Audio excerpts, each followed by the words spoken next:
All right, welcome back to the Copywriters Podcast with your host, the world's greatest copywriting coach, David Garfinkel. David, how are you doing today? Nathan, I'm good. How are you?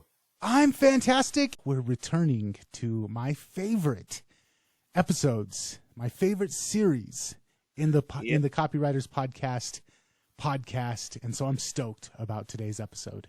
Yeah, that's right. Today's show is part of our popular Old Masters series, which I know you love so much. And we've got some unusual info and ideas from a copywriter of old, John Starr Hewitt. And this comes from a book we've pulled from before, from 1925, called Masters of Advertising Copy. Now, from everything I've seen in this book, Hewitt is the only contributor who gets down to cases when it comes to what it takes to become a master in copywriting. His ideas are decidedly different even for today. He talks about the subtle skills a copywriter needs to develop and the subtle changes that occur as you get better and better. I agreed with most of what he said. I didn't have an issue with any of it, but some of it was a little hard to understand and apply for copywriting today. Still, most of what I'm going to talk about today translates very easily, and all of it is interesting. So, more about how to structure an ad or how to do your research. This chapter from Hewitt focuses on awareness, what you need to pay attention to, both with your product and regarding the world at large. And since this is new information, the way he presents it, I think you'll find it useful. And maybe it'll give you some new ideas. I couldn't find out much about him personally or career-wise, except that it looks like he was from New Jersey.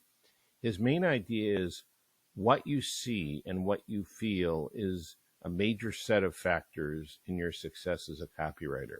It's interesting that this was from 100 years ago, when only recently maybe authenticity and deep empathy have become so important in copywriting. Maybe for the first time for copywriters.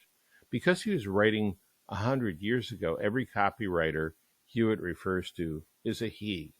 I hope you, the listener, you can look past that and understand, for the sake of accuracy, not adding extra language to the quotes, you can assume that he means he or she for today's show. So Hewitt begins by saying, the more one sees of the difficulties of copywriting, the deeper grows the conviction that really great copy depends even more on seeing and feeling than it does on writing. The man who sees and feels can hardly help writing sincerely. To express fully a fine, deep feeling calls for writing skill possessed in the highest degree by only a few in each generation. Okay, so what he's saying is there's only going to be a few really great copywriters at any given time. And I agree, there will only be a few who are truly at the top of the pyramid, at the top of their game. But that doesn't mean it's game over for everyone else, because in copywriting, you can make a really great living. You can even make millions of dollars without being one of the very, very, very best. However, you really have to home in on some key skills and get as good as you can get at them. And Hewitt sounds a little more like Don Carlton when he says, so it behooves copywriters to grow up, get their workbench in order, and learn to practice the art as a mature and conscious craftsman.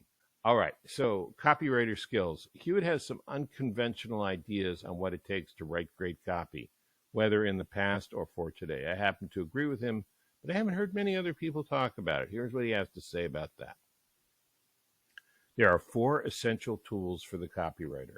1, sympathetic understanding of plain folks. 2, genuine appreciation for the human facts about merchandise. 3, sensitive feelings for what words mean to the other fellow. And 4, sincere respect for a commercial ideal. One important point, and Hewitt may have been the first to make it since this was around 1925 or earlier when he wrote it, is that the copywriter wears 2 hats. or 2 sets of glasses. Those are the manufacturer or marketer or service provider, and those are the customer. Copywriter has to wear both pair of glasses or both hats at the same time, needs to see things from both perspectives and build a bridge between those two perspectives. As Hewitt puts it, the copywriter's job is to understand both the manufacturer and the public and to bring them together on the ground of mutual belief in each other.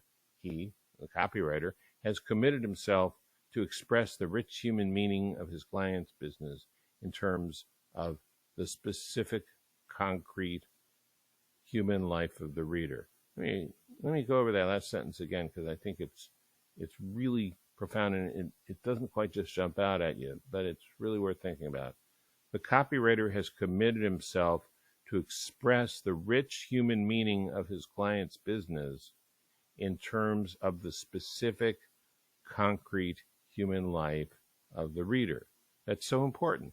As a writer and as a business person, it's way too easy to get caught up in big ideas, abstractions, strategies, the macro view of life, economic trends, market forces, market share, things like that.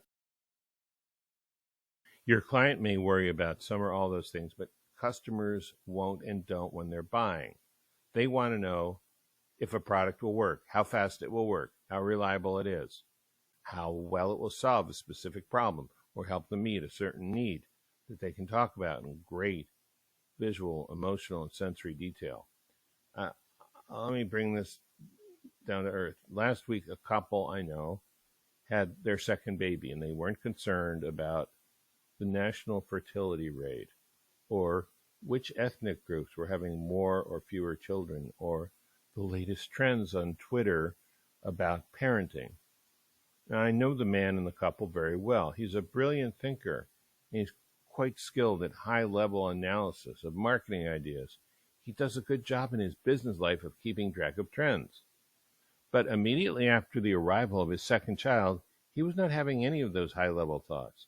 At that moment, what was more in his mind were questions like, how healthy is the baby? Does she look more like me or more like her mom? Did we do everything we could at home so she'll have a good room to sleep in once we get back from the hospital? This client of mine is high-powered, very sophisticated. He has amazing analytical and intuitive skills. He actually rewrote the curriculum for one subject for his country's entire school system for one grade level when he was still in high school. That doesn't matter at all when he has a new family member. Suddenly, he's just plain folks like everybody else.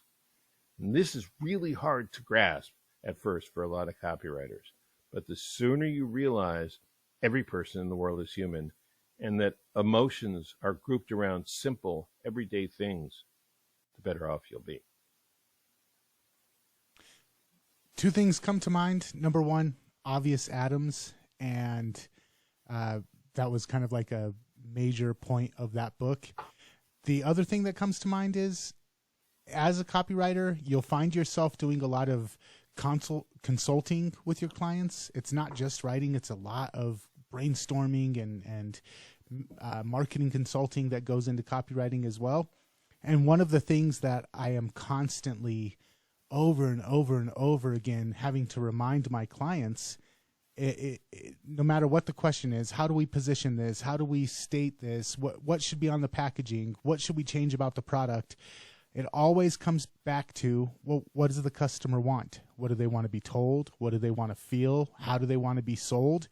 And that is one of the key things I think that makes a good copywriter, is to be able to step out of the selling position and step into the position of the people being sold and ask yourself, well, what do they want? And you nailed it with that. So, I wholeheartedly agree, sir.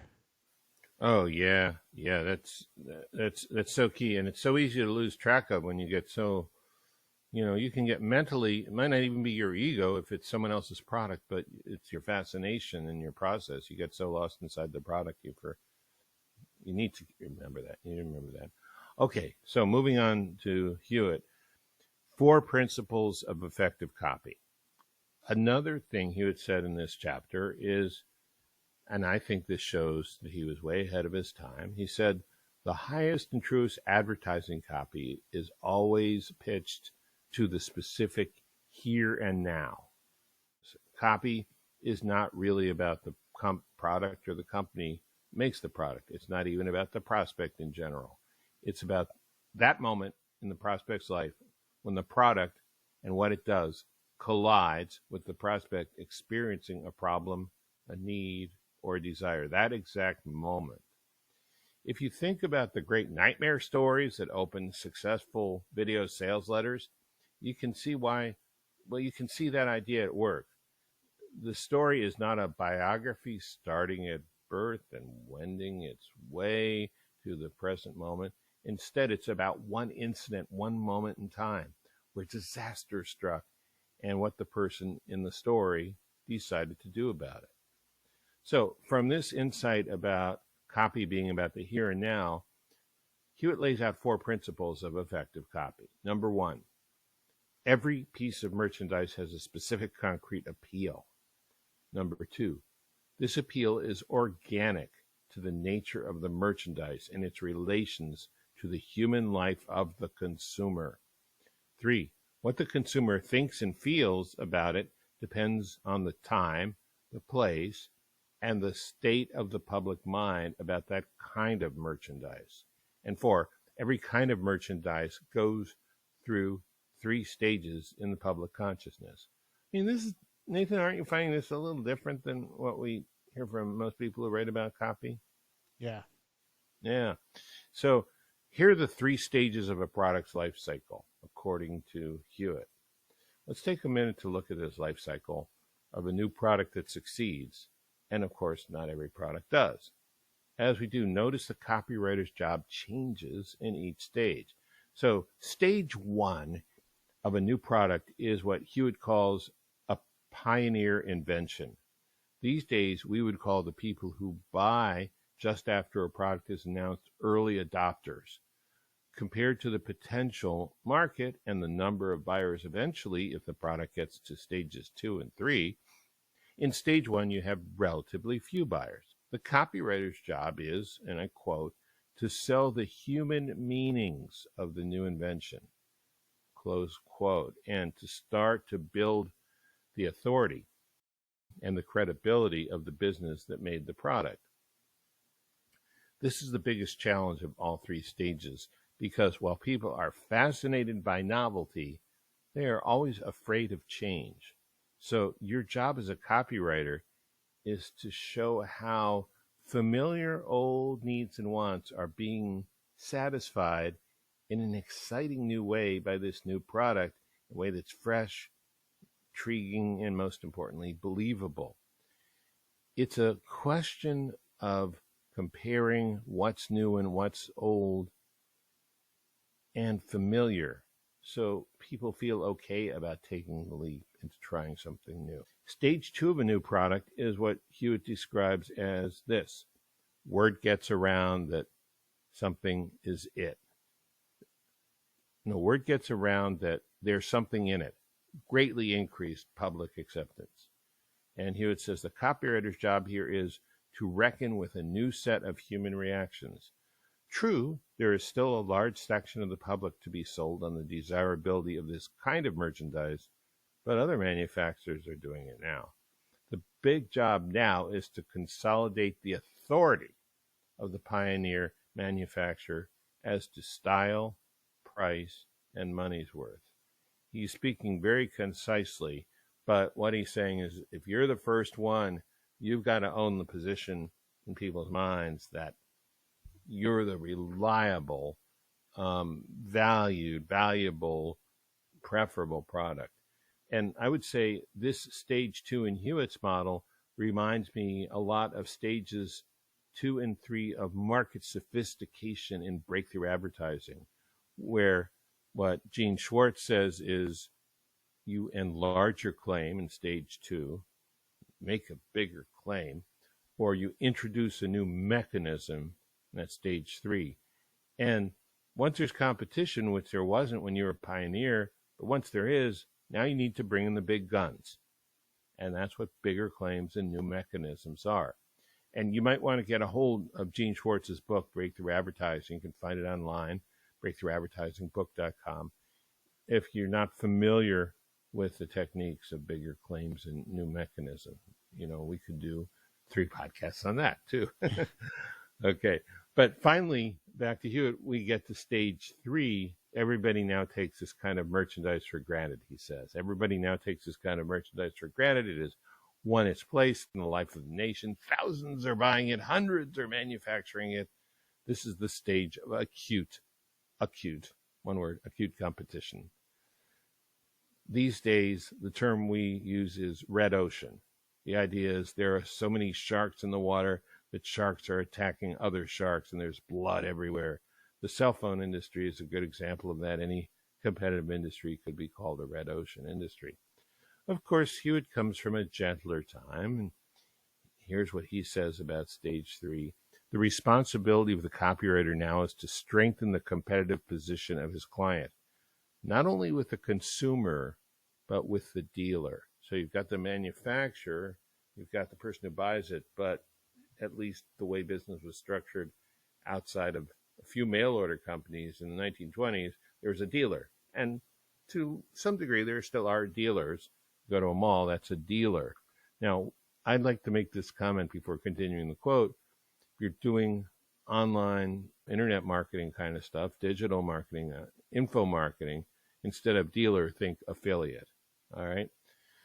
Some of my mentoring clients have assignments, often very lucrative assignments, to write emails for affiliates to send out to bring in new customers. For a company will write an email for its own affiliates, and they'll hire a copywriter to do it. Same idea of what Hewitt's talking about.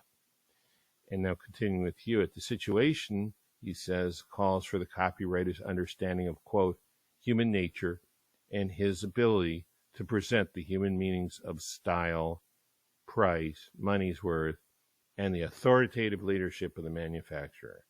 So he's not just talking about building a product brand, he's talking about building an image of the manufacturer as the leader, authority. Everything he writes, Hewitt says, even to the consumer, must strengthen his client's position with the dealer, the affiliate. In this competitive stage, strong relations with the best dealers are of utmost importance. He is the man who passes the merchandise along to the consumer, and every manufacturer is competing for his trade. Again, one more time, if you're doing online marketing, when you hear the word dealer, substitute the word affiliate. Before I get to our last section, anything about those 3 stages that prompted the thought? Just that I advise people, especially in startups, people that are just coming to the market, a lot of times we think, oh, nobody's selling this. It's a blue ocean. And that may be, but a lot of times the reason nobody's selling it is because there's not a market for it. And pioneers tend to come home with a back full of arrows. So it's a very risky gamble. And I think the advice given, if you are going to, Henry Ford said, if I listened to the market, I would have built faster horses or something along those lines. So sometimes there is a need for innovation. Sometimes there is a need for a revolutionary new product, but you have to do it right. And these three phases, these 3 stages of how to do it, nail it. So if you're going to introduce something revolutionary, go back and re-listen to that 3-step process. Good. Wow, thanks. Okay, so our last section, and this is personal, hopefully in a good way. These are signs of growth and progress as a copywriter. Hewitt has some definite opinions about what makes a great copywriter. He calls on us to look out for shifts in public opinion. They may take their rise in any twist of human nature and assume any one of 100 forms, he says. The man who cannot sense these shifts in public opinion and base his copy on them has not the markings of a great copywriter. But nearly everyone has a little native inward spark of such understanding. He may not even be aware of it now, but he must have it, or he would never have been led to express himself through advertising. If he has the persistence to take the spark, nurse it, feed it with human contacts, fan it into the growing flame of all-comprehending human sympathy, sooner or, this guy reminds me of some of the New Thought, the New Thought guys. Sooner or later, he will find himself a true copywriter, often when he is just about given up hope of writing any copy worthwhile. As the copywriter becomes more and more in tune with the larger and larger swath of humanity, Hewitt says, his writing starts to change. Here's how he puts it. As this growth takes place within himself, he will find his writing style purifying itself with his thinking, fewer adjectives, more nouns and verbs, the words that express fact and action. And this is interesting. Listen closely. He is apt to find his vocabulary growing smaller, sloughing off a lot of vague general words that used to clutter up everything he wrote. What he has left are a few thousand vivid words that express the true universal thoughts and emotions of everyday life. Simple words, most of them, many of only one syllable.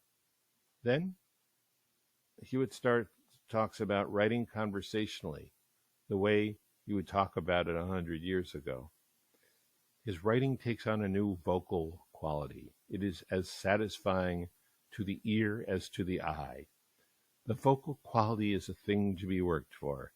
It is not merely worth acquiring, it is vital.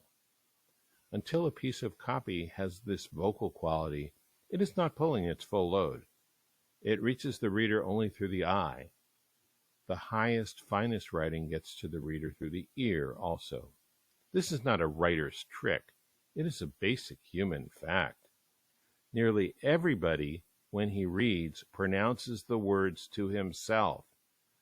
The sound of the word floats into the brain through the ear, while the shape of the words is entering through the eye.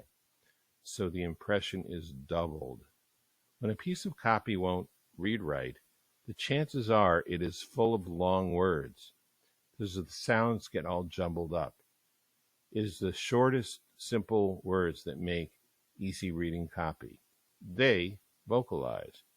Mostly these words are of the oldest heritage of the race. They are polished by long use until they slip easily from the tongue and snuggle themselves into the ear. They are apt to arrange themselves kindly in the sentence. They offer the widest range of vocal color, soothing words, bustling words, and words that ring like a gong. Well, that wraps it up. All I can say about this episode is you can tell that this guy, John Starr Hewitt, spent a lot of time thinking and milling around in his brain what it was to write copy, what it was to communicate effectively, and definitely deserves to be inside of the Old Masters series. Oh, yeah, he does. This one, it didn't change my world, but it moved me very deeply in a way that none of the other chapters in any of these books or none of these other books has. And I think it's for that reason. Nice. Okay, so I thoroughly enjoyed this episode. Thank you for putting it together, David. What was the name of the book again, if people want to go check this out? Sure. It's Masters of Advertising Copy, and I put a link in there so you can download the PDF from Google because it's in public domain. You can also buy it if you want on Amazon. There are a lot of ways to get it. Masters of Advertising Copy. It's one of these compilations where you have a lot of people writing in the book. Nice. So if you want to find the link to it, head on over to the show notes. That'll be at copywriterspodcast.com. Make sure while you're there, you subscribe to the podcast on your favorite podcasting app. And until next time, we will catch you later. Catch you later.